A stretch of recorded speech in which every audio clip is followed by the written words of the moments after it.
Pemirsa, Anda menyaksikan Breaking News bersama saya, Reni Arumsari. Serangan drone Iran menghantam pusat elektronik dan radar strategis Israel di Haifa, serta fasilitas bahan bakar di Bandara Ben Gurion. Iran mengklaim serangan ini berdampak langsung pada kemampuan pertahanan udara Israel, termasuk sistem pencegat rudal dan drone.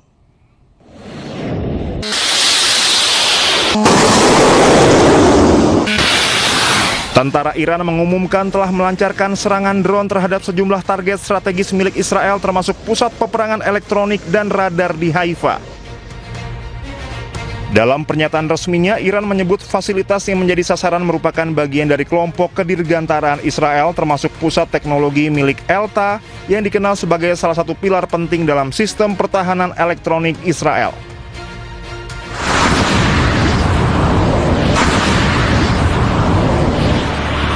Selain itu, Iran juga mengklaim telah menyerang fasilitas penyimpanan bahan bakar di Bandara Ben Gurion yang disebut salah satu pusat logistik penting bagi operasi udara Israel.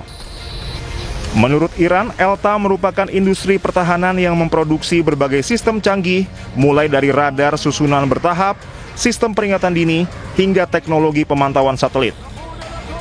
Iran menilai serangan tersebut berdampak signifikan terhadap kemampuan Israel dalam mendeteksi dan mencegah serangan rudal maupun drone. Iran juga menyatakan gangguan terhadap fasilitas bahan bakar di Bandara Ben Gurion dapat mempengaruhi operasional penerbangan militer Israel, khususnya dalam mendukung operasi udara di kawasan. Iran menembak jatuh drone dan merusak jet F-16 milik Amerika Serikat dalam operasi terbaru mereka. Iran juga mengirim pesawat tempur dan drone untuk menyerang titik peluncuran rudal Israel.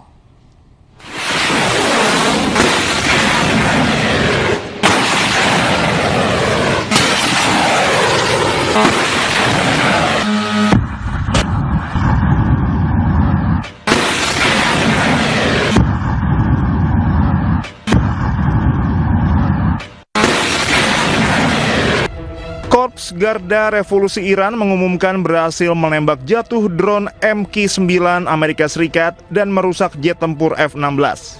Serangan dilakukan unit Angkatan Laut dan Angkatan Udara Garda Revolusi Iran menggunakan sistem rudal jarak menengah, jarak jauh, serta drone serang. Iran juga mengirim pesawat tempur dan drone untuk menyerang titik peluncuran rudal Israel. Rudal Garda Revolusi Iran juga menghantam sebuah jet tempur F-16 Amerika Serikat di wilayah selatan Iran sehingga mengalami kerusakan berat. Iran memperingatkan Amerika Serikat jika penargetan terhadap fasilitas industri Iran kembali terjadi, akan ada potensi eskalasi yang lebih lanjut. Israel membunuh dengan keji 3 jurnalis di Lebanon.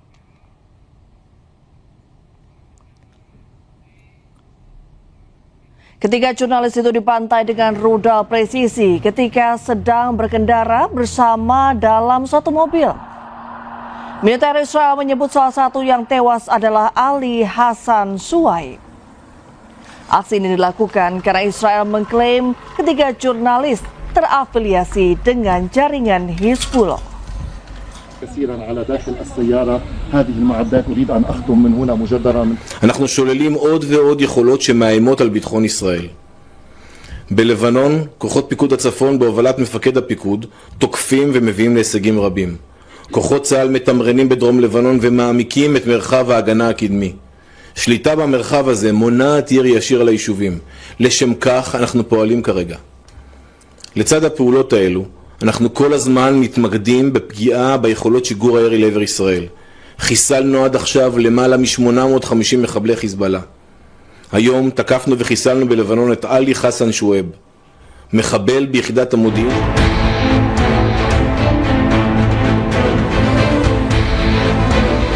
Sebaliknya, pesawat tanpa awak milik Hizbullah mengincar tank-tank milik Israel. Suasana dengan target tank Israel dirilis oleh kelompok Hizbullah pada Kamis waktu setempat. Serangan Hizbullah menghancurkan beberapa tank lapis baja Israel terjadi di kota Taipei, Lebanon Selatan.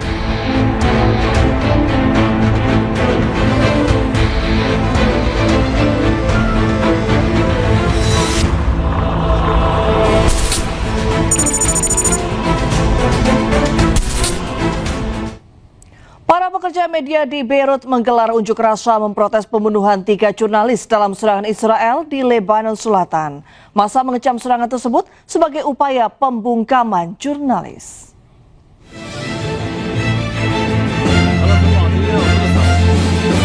Para pekerja media menggelar protes di Beirut pada hari Sabtu untuk mengecam pembunuhan 3 jurnalis dalam serangan Israel di Lebanon Selatan. Rekaman video menunjukkan para demonstran memegang foto-foto jurnalis yang tewas dan spanduk bertuliskan menargetkan jurnalis, membungkam kebenaran, dan menyerang jurnalis adalah kejahatan perang.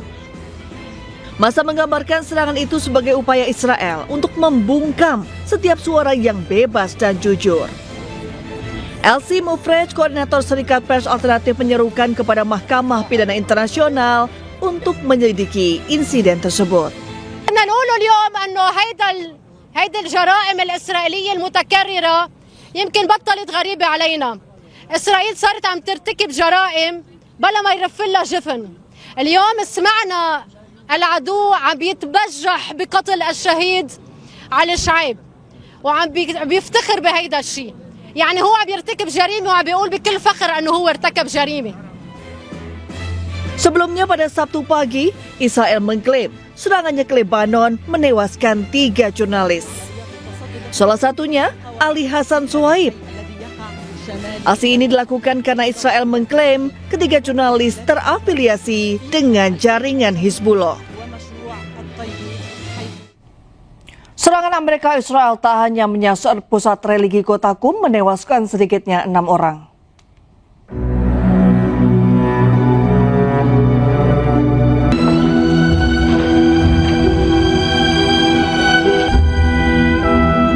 Amerika Israel menghantam permukiman yang menghancurkan bangunan. Laporan kantor berita Iran Tasnim News, jumlah korban luka belum diketahui dan masih didata. Bulan Sabit Merah Iran terus melakukan pencarian terhadap penyintas yang mungkin masih terjebak di reruntuhan bangunan. Serangan Amerika Israel dilancarkan hampir bersamaan, menargetkan 7 kota termasuk Teheran dan Qum.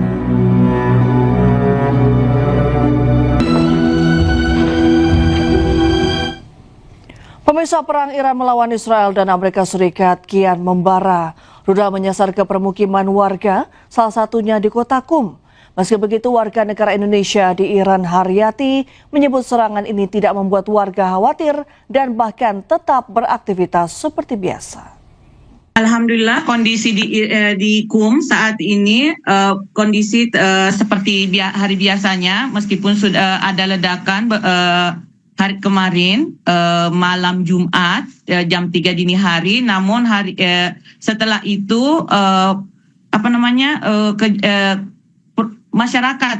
aktivitas masyarakat pada saat itu hingga hari ini prosesinya masih seperti biasa, tidak ada yang berubah kecuali jalanan yang daerah pengeboman agresi musuh saat ini itu masih ditutup beberapa meter untuk masyarakat tidak melakukan aktivitas daerah tersebut. Baik, berarti Tapi toko yang di samping toko besar, di samping pengeboman saat itu, ini hari ini sudah kembali aktif seperti biasa.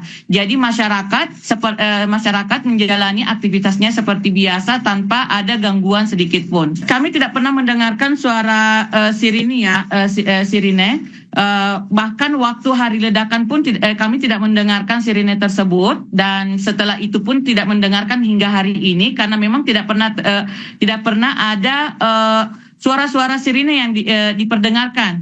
Waktu hari ledakan pun kami hanya mendengar suara ambulans, suara polisi, dan itu pun juga tidak ada yang menyebabkan kekhawatiran bagi kami masyarakat.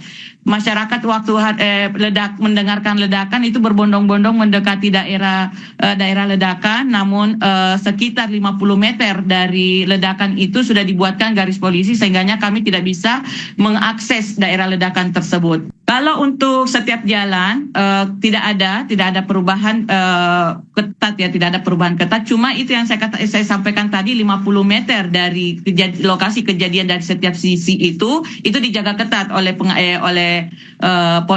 polisi ataupun penjaga ya, dan itu memang benar-benar dijaga ketat karena waktu hari kemarin subuh setelah kejadian itu kami mencoba melewati, itu tidak bisa. Kemudian siangnya kami juga mencoba untuk mendekati, itu juga tidak bisa lolos untuk memasuki daerah ledakan. Kemudian hari ini suami mencoba ke sana dengan anak perempuan saya. Dia alhamdulillah sudah bisa masuk, tapi tidak bisa mendokumentasikan untuk sementara waktu. Saya pikir semua sudah tahu ya, masyarakat di Indonesia sudah tahu bahwa masyarakat Iran itu tidak pernah takut dengan agresi ini. Bahkan mereka mendukung sepenuhnya terhadap pemerintah untuk melawan serangan Israel dengan Amerika. Dan masyarakat bahkan tiap malam melakukan pawai atau turun ke jalan bersama-sama. Bahkan di sejak peledakan kemarin itu tadi malam masyarakat membludak memenuhi jalanan menyatakan kedukungannya terhadap pemerintah untuk melawan, bahkan untuk tidak melakukan gencatan senjata terhadap musuh. Ini malam pun akan diadakan proses melayat 18 yang syahid ini, itu dengan mengajak semua masyarakat untuk turun ke jalan dari jam 8 malam hingga prosesi pelayatan itu selesai. Ya, di tengah perang yang sedang berlangsung, Presiden Iran Masoud Pezeshkian mengunjungi supermarket dan menemui warga. Pezeshkian mengecek stok kebutuhan pokok dan memastikan distribusi untuk warga aman.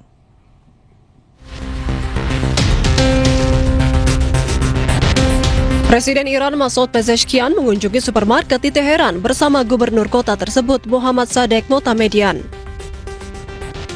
Presiden berkeliling toko dan sempat berbincang dengan sejumlah karyawan. Kunjungan terlihat santai tanpa pengawalan meski serangan udara dari AS dan Israel masih berlangsung. Dalam kunjungan ini, Presiden juga menyapa sejumlah warga Iran. Kunjungan digelar mendadak dan baru diketahui publik setelah media pemerintah Iran menayangkan rekaman kegiatannya. دستوراتی رو صادر کردن هم در بحث لزوم توجه به بحث تأمین به موقع کالاهای اساسی و مایحتاج عمومی مردم، هم در بحث نظارت بر توزیع و به ویژه نظارت بر قیمت‌ها. Langkah ini dinilai sebagai bagian upaya Presiden melihat langsung kondisi masyarakat, khususnya di tengah tekanan ekonomi yang masih dirasakan warga Iran dalam beberapa waktu terakhir. Presiden memastikan kebutuhan pokok tersedia dan distribusi berjalan aman di tengah perang yang masih berlangsung.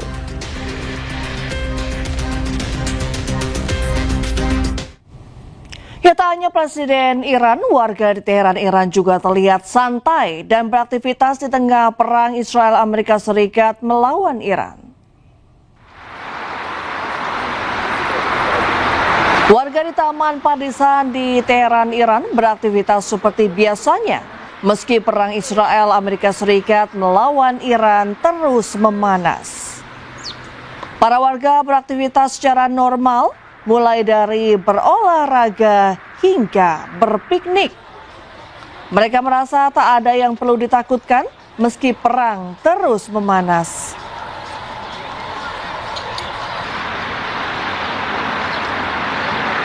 ایرانی‌ها یه مقدار انسانایی هستیم که خیلی ترس و واهمی از چیزی نداریم و اینکه آدمای شجاعی هستیم همیشه. بعد الان من خودم هم معلمم، تو ایران معلم هستیم و اینکه خیلی هم دوست دارم که این طبیعت رو بیام. تحت این شرایطی هم حاضر نیستم که از بمباران و اینا، اتفاقا الان اینجا بودیم یه صدای خیلی مهیبی هم اومد، ولی ما ورزشمون رو کنار نمیذاریم. زندگی عادی داریم تو ایران. خیلی هم خوشحالم از بابت این قضیه که میتونم زندگی عادی داشته باشم. حالا هر چی که پیش اومد دیگه، ما نمیتونیم برای چیزی که هنوز پیش نیامده. Breaking News akan segera kembali usai jeda, tetaplah bersama kami.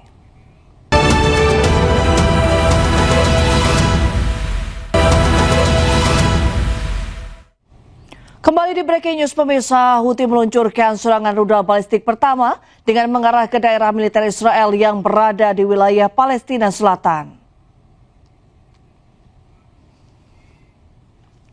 Kelompok Houthi melakukan intervensi militer langsung dalam konflik Timur Tengah dengan melakukan serangan ke Israel hari Sabtu waktu setempat.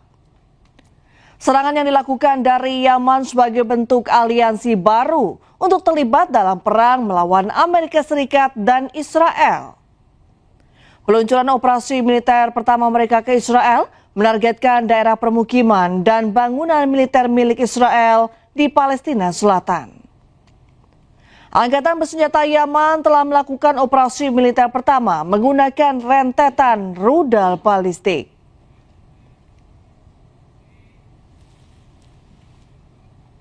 لما ورد في بيان القوات المسلحة اليمنية السابق بشأن التدخل العسكري المباشر دعما وإسنادا للجمهورية الإسلامية في إيران ولجبهات المقاومة في لبنان والعراق وفلسطين، ونظرا لاستمرار التصعيد العسكري واستهداف البنية التحتية وارتكاب الجرائم والمجازر بحق إخواننا في لبنان وإيران والعراق وفلسطين، فإن القوات المسلحة اليمنية بعون الله تعالى وبالتوكل عليه نفذت أول عملية عسكرية، وذلك بدفعة من الصواريخ البالستية، والتي استهدفت أهدافا عسكرية حساسة للعدو الإسرائيلي جنوبي فلسطين المحتلة.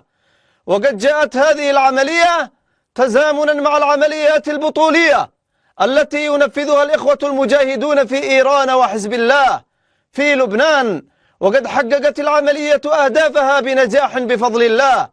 عملياتنا بعون الله تعالى سوف تستمر حتى تتحقق الأهداف المعلنة وكما جاء في البيان السابق للقوات المسلحة، وحتى يتوقف العدوان على كافة جبهات المقاومة. Ya, 1 bulan eskalasi konflik di Timur Tengah, unit khusus militer Israel melakukan operasi lintas batas menyusuri jalur pegunungan untuk mencegah potensi ancaman milisi bersenjata.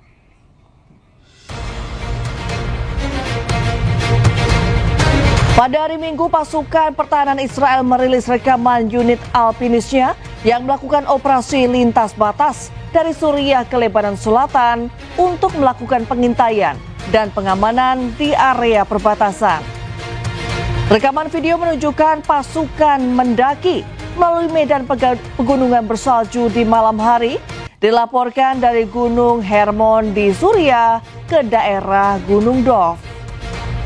Unit tersebut berada di bawah komando Brigade ke-810 dan melakukan operasi menggunakan peralatan khusus untuk mencegah potensi ancaman dari wilayah pegunungan yang jadi jalur strategis pergerakan milisi bersenjata.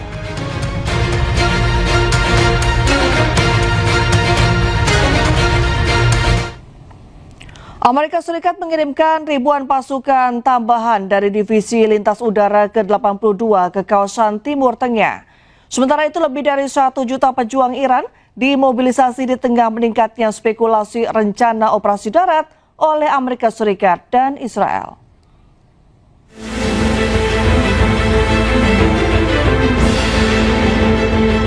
Amerika Serikat mengirimkan tambahan sebanyak 3.000 hingga 4.000 pasukan tambahan dari Divisi Lintas Udara ke-82 ke kawasan Timur Tengah. Pasukan elit sebanyak 4.000 ini bermarkas di Fort Bragg, North Carolina, dikenal mampu melakukan operasi tempur termasuk serangan udara melalui penerjunan. Pihak militer Amerika Serikat menegaskan bahwa pengumuman resmi akan disampaikan oleh pihak Pentagon meski belum ada keterangan langsung untuk mengirim pasukan darat langsung ke wilayah Iran. Sebelumnya Amerika Serikat telah mengirimkan ribuan marinir dan personel angkatan laut melalui kapal serbu amfibi USS Boxer beserta kelompok tempurnya. Diketahui pasukan Amerika Serikat di Timur Tengah diperkirakan telah mencapai 50.000 personel. Penguatan militer Amerika Serikat ini menjadi kesiapan untuk melanjutkan operasi di kawasan Timur Tengah.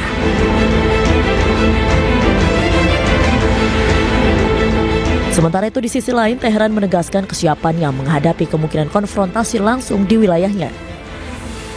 Dilansir dari media Iran Tasnim News Agency, lebih dari 1 juta pejuang Iran telah disiapkan untuk menghadapi potensi serangan darat Amerika Serikat.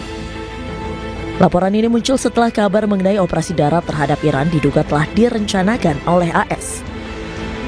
Media militer Iran menyatakan kesiapan penuh dan menyebut wilayah Iran sebagai medan tempur bagi pasukan yang terlatih. Selain itu juga terjadi lonjakan pendaftaran dari kalangan pemuda ke Basij, Garda Revolusi Iran dan militer untuk ikut serta dalam potensi konflik darat.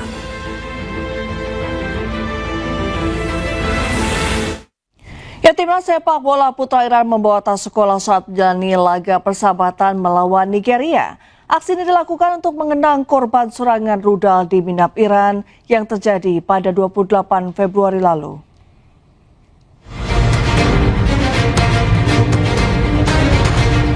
Timnas sepak bola putra Iran memberikan penghormatan kepada korban serangan rudal di Minab, Iran saat menjalani laga persahabatan melawan Nigeria di Antalya, Turki. Sambil menyanyikan lagu kebangsaan, para pemain timnas sepak bola putra Iran ini membawa tas sekolah berwarna merah muda dan ungu.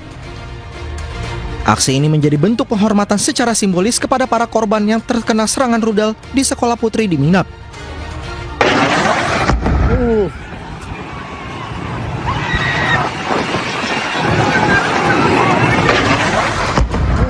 Sebelumnya, sekolah putri di Minab, Iran dihantam rudal pada tanggal 28 Februari lalu. Serangan ini membuat 175 orang tewas, sebagian besar anak-anak. Pemerintah Iran menyebut insiden ini sebagai tragedi kemanusiaan besar. Hingga kini, belum ada pihak yang mengakui bertanggung jawab atas serangan itu, sementara dunia internasional mengecam insiden ini.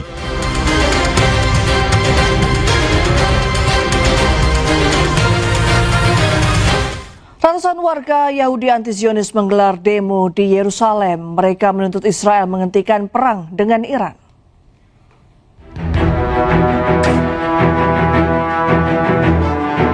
Pusat kota di kawasan Yerusalem dipenuhi warganya yang berunjuk rasa.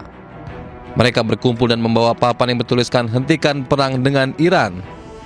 Warga menuntut pemerintah Israel dapat menghentikan perang, di mana perang mengakibatkan Iran membombardir balik dan menewaskan sejumlah warga Israel. This was a war that was unnecessary to start. This was something that Israel and the states started, and I still hope that we can put an end to this. It was very unnecessary. I think we can see the trajectory of the war for economic reasons, but also because people are dying. It's very not viable, and I don't think there's any clear motivation that's been our goal that's been mentioned for this war. And I think the people are fed up, and it's not a worth it war. I'm here to demonstrate against the war. I'm here to demonstrate against the Prime Minister Benjamin Netanyahu, and to end this war immediately. Diketahui pasca Israel menyerang Iran pada 28 Februari lalu, sejumlah misil balasan dikirimkan Iran ke Tel Aviv dan sekitarnya. Masyarakat Israel pun merasakan dampak kerusakan yang cukup parah di kawasannya. Puluhan orang ditahan di Tel Aviv saat demonstran bentrok dengan polisi selama unjuk rasa tanpa izin menentang perang Iran. Ketegangan terjadi saat polisi membubarkan demonstran pada hari Sabtu waktu setempat.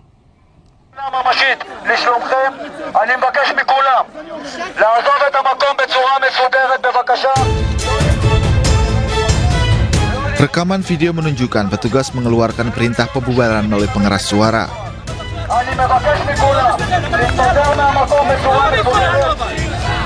Petugas juga menyeret paksa beberapa demonstran ke dalam kendaraan polisi dan campur tangan dalam perkelahian antar demonstran.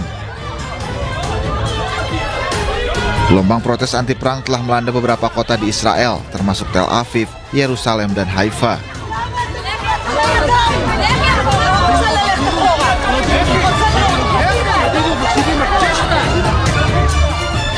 Media lokal menyebut 18 demonstran telah ditangkap pada Sabtu waktu setempat.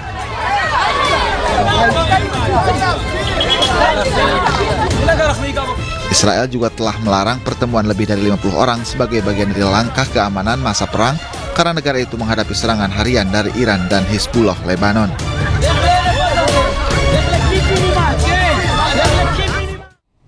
Jutaan demonstran berkumpul di seluruh Amerika Serikat untuk menentang Presiden Donald Trump. Mereka melampiaskan kemarahan atas gaya pemerintahan Trump yang dinilai otoriter, kebijakan imigrasi garis kerasnya, serta perang dengan Iran.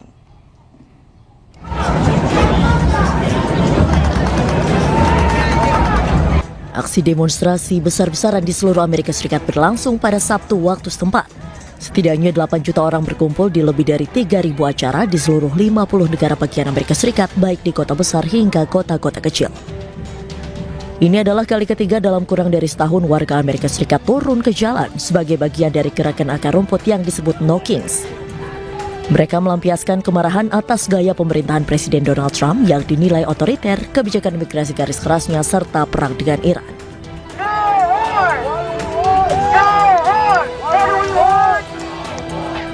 Di New York, ribuan demonstran berkumpul termasuk aktor peraih Oscar Robert De Niro. Para demonstran membawa poster yang menunjukkan penentangan terhadap Trump.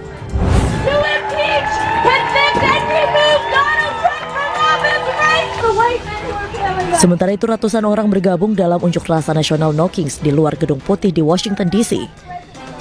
Mereka juga mengecam kebijakan imigrasi, langkah-langkah tarif, dan operasi militer luar negeri Presiden Amerika Serikat Donald Trump. Para pengunjuk rasa mengibarkan bendera AS serta memegang papan bertuliskan pesan-pesan seperti tidak ada perang, tidak ada ICE, tidak ada raja.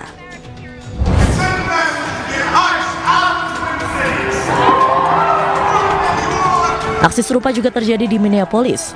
Ribuan demonstran berpawai di Minneapolis sambil membawa poster dan spanduk bertuliskan tidak ada raja, inilah wujud demokrasi, dan lain-lain, sebelum menuju ke gedung Capitol, negara bagian Minnesota.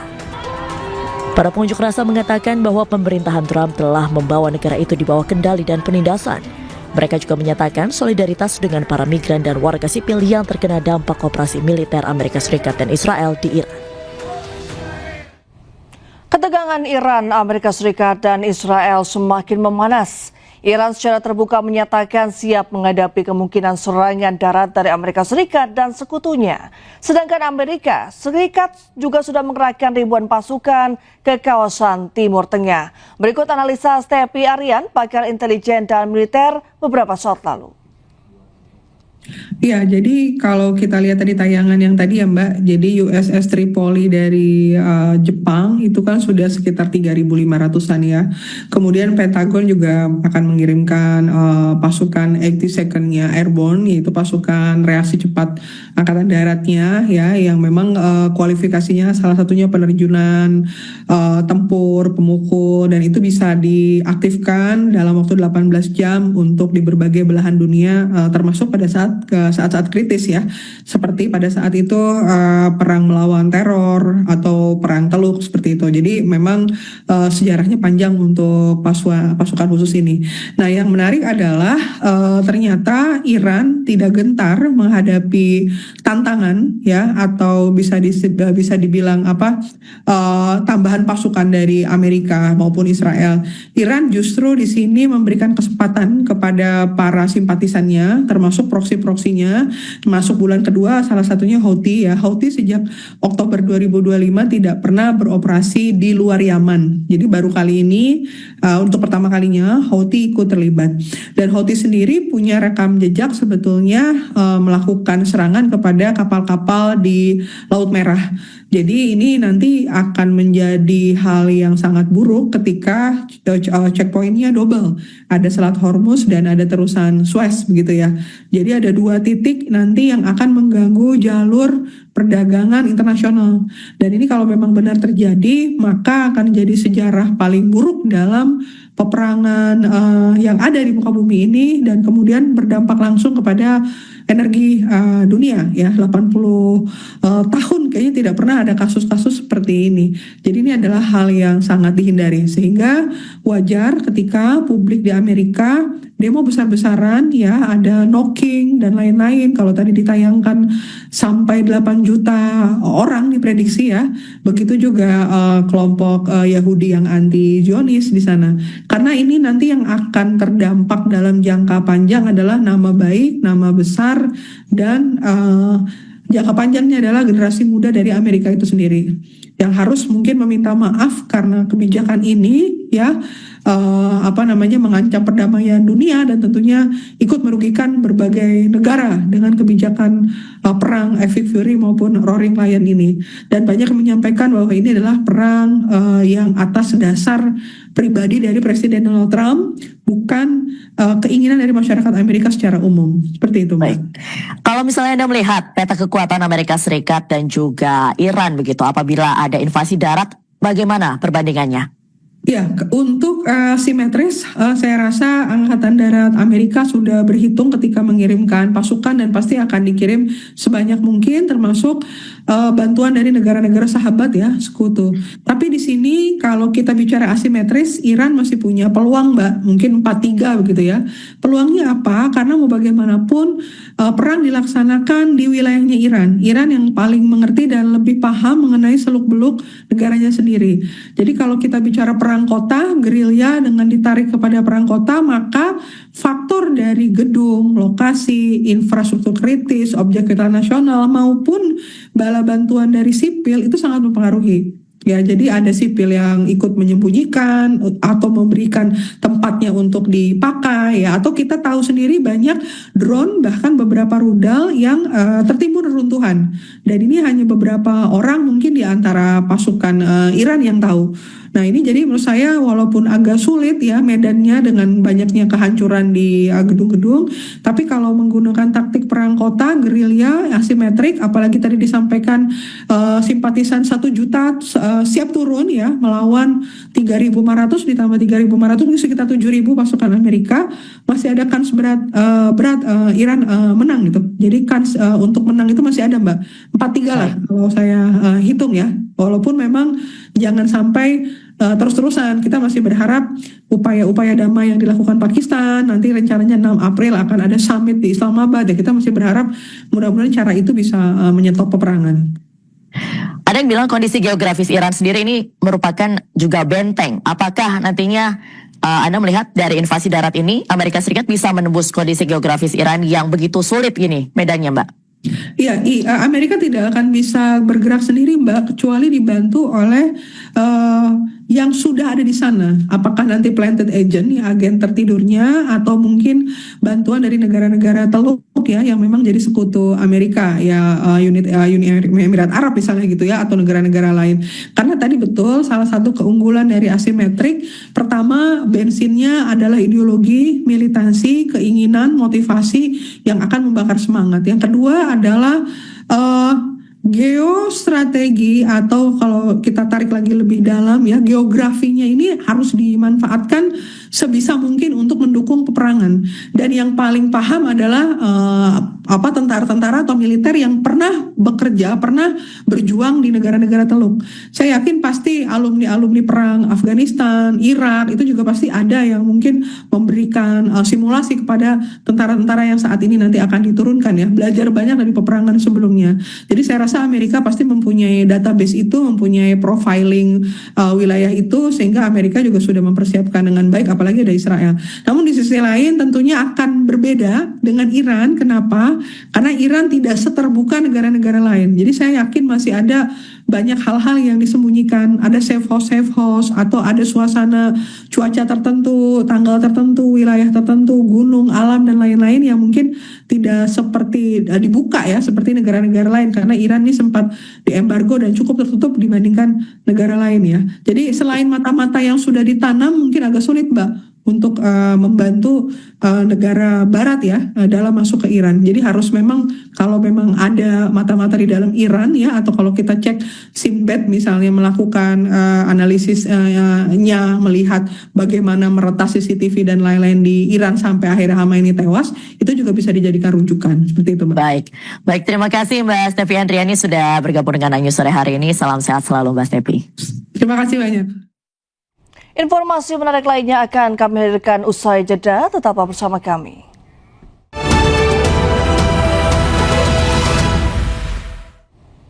Anda kembali menyaksikan Breaking News pemirsa. Amerika Serikat siap mengirimkan ribuan pasukan tambahan dari Divisi Lintas Udara ke-82 ke kawasan Timur Tengah. Tambahan 3.000 hingga 4.000 personel di tengah pembahasan kesepakatan dengan Iran untuk mengakhiri perang.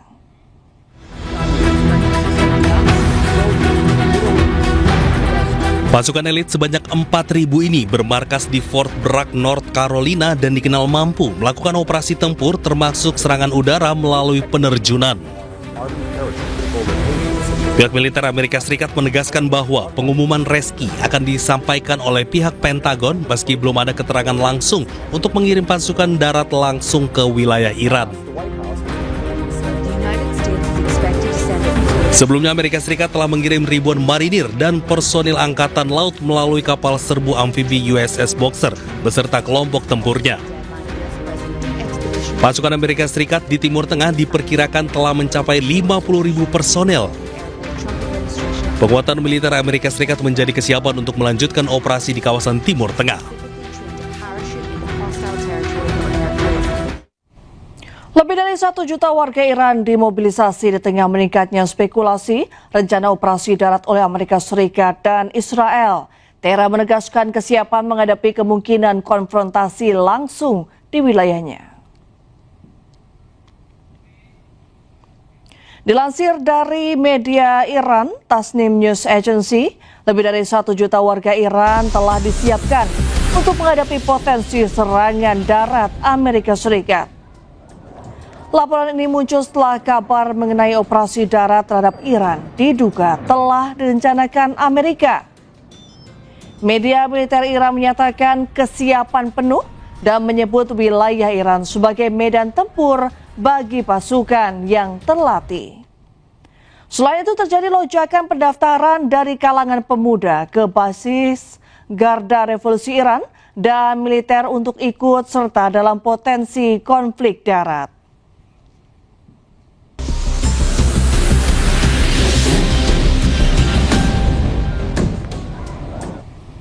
Perang darat yang digadang-gadang Amerika akan berdampak lebih parah, akan lebih banyak korban nyawa yang berjatuhan. Lantas sampai kapan perang akan berlangsung? Berikut pernyataan praktisi dan pengajar hubungan internasional Dina Prapto Raharja. Perang sayangnya ya, walaupun kita udah berusaha untuk menghindari, mencoba jalan negosiasi, juga negara seperti Pakistan sudah mulai membuka komunikasi untuk dimungkinkan ada negosiasi, sepertinya masih akan berjalan selama beberapa waktu ke depan. Berapa lamanya kita belum tahu, tapi kalau dilihat dari persiapan pasukan darat Israel itu sebenarnya bukan hanya ditujukan untuk ke Iran, tapi juga untuk menduduki Lebanon Selatan. Jadi wilayah-wilayah di sekitar Timur Tengah itu juga tetap harus waspada, karena dengan Israel masuk ke wilayah Lebanon itu sebenarnya juga membuka ruang bagi Iran menyerang juga infrastruktur kunci di daerah Teluk. Dan Amerika Serikat dengan posisi pasukannya yang demikian banyak, kemungkinannya kan dua ya, bisa dari serangan langsung di daerah Selat Hormuz, atau dia masuk lewat udara lagi menambah intensitasnya, atau seperti yang dia pernah bilang juga, Amerika Serikat bilang dia akan mencoba masuk lewat ground, lewat darat gitu. Semuanya risikonya sangat buruk. Setiap waktu yang ditambah untuk perang ini, itu berarti korban jiwa, demikian pula krisis di bidang energi dan ketidakpastian di bidang ekonomi global. Saya kira dari segi praktis, sebenarnya ada tarik-menarik juga ya di dalam negeri beberapa negara yang selama ini kita tahu menjadi tempat di mana proksi Iran atau Iran sudah banyak membantu program-program di negara-negara tersebut. Kenapa Irak misalnya dan Yemen itu berikutnya, negara berikutnya yang juga mempertimbangkan untuk ikut membantu, karena Iran itu selama ini punya program-program berbentuk organisasi massa ya di negara-negara tetangga itu. Jadi macam kalau di sini Muhammadiyah lah gitu. Jadi besar mereka, jauh lebih besar daripada Muhammadiyah ya skalanya. Jadi dia punya rumah sakit, punya pusat pendidikan, punya pusat-pusat bantuan donasi untuk masyarakat. Jadi dari sisi ikatan batin itu sangat kuat ya di antara negara-negara yang disebut proksinya Iran. Dan di situ negara-negara yang lain yang juga sebenarnya menunggu dan mengawasi, kita lihat juga sudah mulai ikut bicara seperti Turki. Itu kan juga sudah diprovokasi juga ya oleh Israel.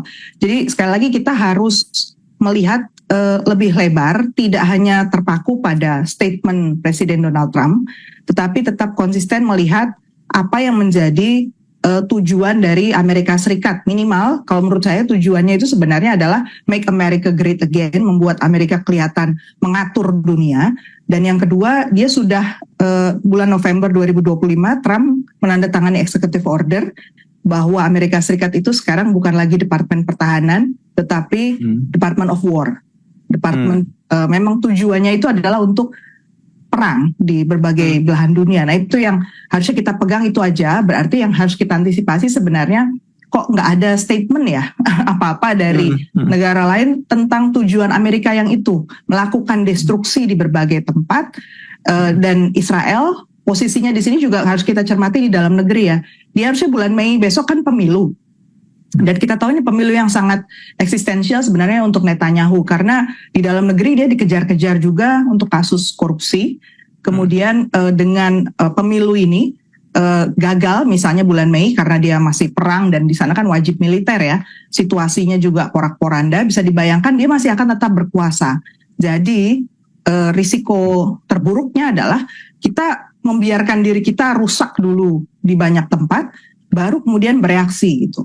Di mana posisi negara-negara yang selama ini sebenarnya punya ruang untuk bicara.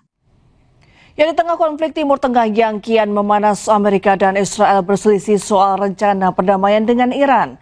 Amerika Serikat dan Israel berbeda pendapat terkait 3 isu utama.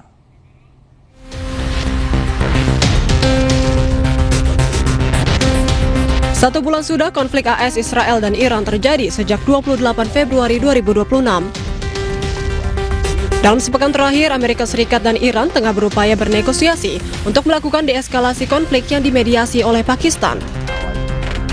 The 3rd March, the Prime Minister spoke with the President of Iran, His Excellency Dr. Masoud Pezeshkian. The leaders discussed the grave situation in the Gulf region, emphasizing the urgent need for de-escalation, dialogue and diplomacy. The Prime Minister highlighted the importance of unity within the Ummah and reaffirmed Pakistan's commitment to playing a constructive role in advancing regional peace. Sebelumnya, Amerika Serikat mengajukan proposal ke Iran berisi 15 syarat untuk akhiri perang. 4 poin penting diantaranya yaitu AS minta Iran menyerahkan seluruh uranium dan menghentikan program senjata nuklir.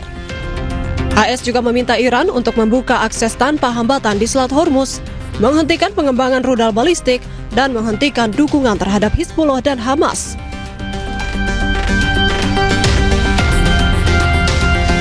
Di tengah buntunya negosiasi antara AS Iran, Amerika Serikat dan Israel berbeda pendapat soal 3 isu dalam rencana perdamaian dengan Iran.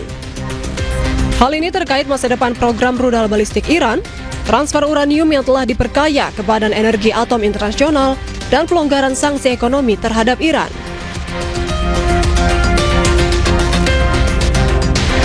Di tengah konflik yang kian membara, apakah Amerika Serikat dan Israel saat ini berada di persimpangan jalan?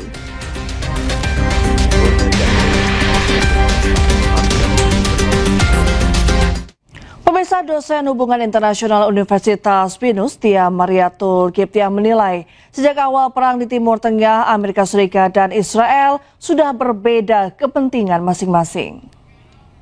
dari awal mereka melancarkan senjata memang melancarkan perang maksud saya itu memang sudah berbeda kepentingan nasional masing-masing. Israel ingin melenyapkan Iran dari kawasan karena memang kepentingan nasional Israel adalah Iran merupakan batu sandungan untuk terbentuknya negara Israel. Sementara Amerika Serikat hanya ingin menggulingkan rezim dan berharap bahwa rezim baru itu akan berpihak kepada Amerika Serikat terutama dalam resource ya.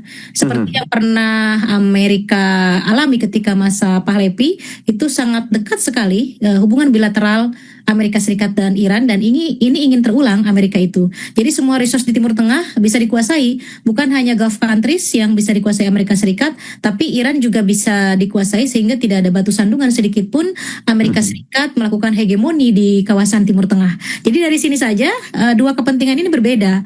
Maka tidak aneh ketika saat ini sekarang mereka mulai berselisih karena Amerika Serikat melihat bahwa perang ini harus diakhiri, dan saya berulang kali di berbagai media menyatakan sekitar 2-3 minggu lagi perang ini akan berakhir setelah Idul Fitri, karena memang ada data-data, ada indikator-indikator yang memang ke arah Amerika Serikat ingin mengakhirinya. Dan saya menyatakan di berbagai media bahwa salah satu aktor, saya pikir bukan salah satu ya, tapi satu-satunya Mas Juno yang bisa mengakhiri perang ini adalah Amerika Serikat. Masalahnya adalah apakah di bawah pemerintahan Trump dia bisa tegas atau tidak terhadap Israel, karena kan sandungannya adalah Israel. Bagaimana Israel ingin bisa menghentikan Iran? Itu kan sovereignty, kedaulatan negara orang, nggak bisa dihilangkan begitu ya. Tapi ini ada harapan Mas Juno ketika kita melihat ternyata ada split atau ada pecahan yang memang ada irisan, maksud saya ada irisan yang memang ada persamaan antara Amerika Serikat dengan Israel, tapi juga ada perbedaan begitu ya. Persamaannya saya melihat dari segi Hamas, dari segi proksi Iran itu harus dihilangkan, itu agak-agak sulit begitu ya. Kemudian bagaimana Iran cukup fokus untuk mendukung kemerdekaan Palestina. Nah, ini juga tidak mungkin diikuti oleh Iran. Kemudian split berikutnya adalah mengenai pengayaan uranium dan pengayaan senjata nuklir. Iran sudah mendeklarasikan dia tidak membuat senjata nuklir. Jadi begini, saya sedikit belok bukan dari arah perspektif IR ya, tapi ideologi Iran memang mengharamkan Mas Juno untuk membuat senjata pemusnah massal, termasuk juga nuklir. Jadi mereka konsisten, kalau sudah haram berarti mereka tidak melakukan. Apalagi sistem politik di Iran itu menganut sistem Vilayat al-Faqih itu tadi, atau mullah itu tadi, atau supreme leader. Rasanya tidak mungkin, dan itu sudah diinvestigasi juga oleh IAEA secara data bahwa memang mereka tidak melakukan atau tidak membuat senjata nuklir. Hanya saja memang pengayaan uraniumnya terus meningkat karena Iran mainnya di situ kan untuk meningkatkan prosperity rakyatnya begitu. Nah, ini yang agak sulit, tidak ketemu. Iran dan Israel menyangka bahwa mereka melakukan pengayaan uranium meningkat menuju senjata nuklir, sementara data dari IAEA tidak. Iran pun sudah membantah tidak. Kemudian yang agak sulit lagi, bagaimana Iran dituntut untuk menarik semua proksinya di kawasan. Kemudian tidak usah membantu Hamas. Sama, misalnya kalau Amerika meminta kita tidak membantu Palestina kan agak susah. Karena itu berkaitan dengan humanity, dengan prinsip-prinsip negara mereka. Kita juga kan punya prinsip di Undang-Undang Kemerdekaan, Undang-Undang 1945 bahwa kita anti kolonialisme. Terus kita disuruh untuk tidak mendukung Palestina. It's impossible, susah gitu ya. Jadi itu yang agak susah dipertemukan. Ada satu hal yang bisa mempertemukan mereka, kepentingan nasional itu tadi. Bagaimana Amerika Serikat memang butuh untuk supply energi, kemudian Iran juga butuh untuk melonggarkan sedikit sanksi dari Amerika Serikat sehingga mereka perekonomiannya bisa tumbuh. Jadi sebenarnya kepentingan US yang resource tadi itu bisa jadi pintu masuk ya. Iya, ya untuk, dan di satu sisi kalau misalnya Iran dan Amerika segaris gitu, sepaham dengan resource tadi, berarti yang paling dirugikan adalah Israel. Ya, karena memang Amerika kan negara besar butuh energi untuk how to economic development. Dan Iran bisa kooperatif begitu ya, dengan catatan itu tadi, melonggarkan sanksi atau seperti pada masa Presiden Barack Obama ya. Jadi ada satu agreement JCPOA gitu ya. Ya seperti JCPOA lah. Kalau sekarang kan mereka memang sudah tidak terikat dalam JCPOA. Seperti JCPOA bukan hanya melonggarkan tapi mungkin dicabut sehingga Iran bisa tumbuh dan kemudian poin-poin dari Amerika Serikat bisa dipenuhi satu persatu. Tapi saya tidak yakin soal proksi atau menghilangkan proksi dan tidak membantu Hamas itu agak-agak sulit sulit begitu ya. Karena itu sama dengan di kita. Itu ideologi ya? Iya. Jadi memang bukan hanya persoalan ideologi. Memang Iran juga mempunyai prinsip bahwa menolong yang tertindas begitu. Jadi membantu yang tertindas itu sudah menjadi patternnya Iran dalam konstitusinya. Jadi itu ibaratnya mendukung Palestina itu it's in the blood ya Mbak ya. Ya sama dengan di kita. Di kita kalau tidak mendukung Palestina apa yang terjadi bisa kena ke domestik politik begitu. Betul sekali. Nah, kalau kita lihat bahwa sebenarnya kalau dari jabaran tadi Mbak Tia, poin bagaimana Amerika melihat perdamaian, Iran juga melihat perdamaian, sementara Israel ada di sisi lain. Berarti dengan kata lain Mbak Tia, bahwa sebenarnya Israel tidak ingin ada perdamaian antara US dan Iran. Mereka ya karena ini tadi menghalangi satu kepentingan yang sangat personal untuk mereka, untuk Zionis. Ya, karena kan di Swiss itu hampir deal. Hampir deal, Amerika Serikat dan Iran setuju dengan poin-poin. Ada 3 poin besar yang tidak disetujui, terutama pengayaan uranium sama how to create the rudal balistik yang Iran punya. Skillnya kan bagus di situ Iran ya. Amerika tidak ingin Iran membuat, tapi kan susah. Iran menyatakan itu untuk defense atau untuk pertahanan negaranya dari ancaman musuh begitu ya. Itu hampir deal, tiba-tiba diserang. Diserangnya kan sepihak begitu ya. Hanya saja saya tidak tahu kalau dari Presiden Demokrat, dari Partai Demokrat mungkin bisa tidak di-approve. Ini karena Trump begitu Israel menyerang sebelum deal mengiyahkan begitu. Sehingga serangan itu terus dilakukan dan kemudian Trump mensupport gitu apa yang dilakukan oleh Israel. Tapi belum tentu loh. Kalau presidennya orang lain bisa jadi itu di-reject dan kemudian mengabaikan keinginan Israel tersebut begitu. Jadi memang dari awal pun startnya itu udah salah. Mereka berdua pantas, sekarang ada clash itu wajar begitu. Oke, jadi bahwa sebenarnya mereka dengan keadaan saat ini ya Mbak, US dan Israel paham bahwa posisi mereka terjepit seperti itu Mbak Tia. Ya sekarang bagaimana tidak terjepit Mas Juno? Tidak ada yang dukung Amerika. Aliansinya tidak ada. Exactly, yeah. Amerika kuat kuat. Tapi ketika di perang Teluk kan NATO juga turun. Makanya cepat kan. Ketika menghabisi Saddam Hussein juga turun juga aliansinya. Cepat juga diakhiri begitu. Jadi ini berbeda. Coba kita list semua data-data berdasarkan international news, berdasarkan history perang, bagaimana kondisi Iran, bagaimana bilateral Iran dengan berbagai negara.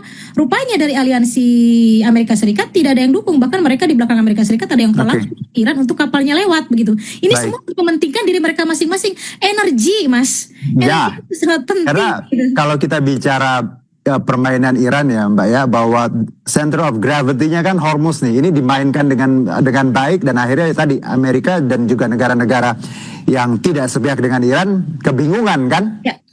Nah, betul.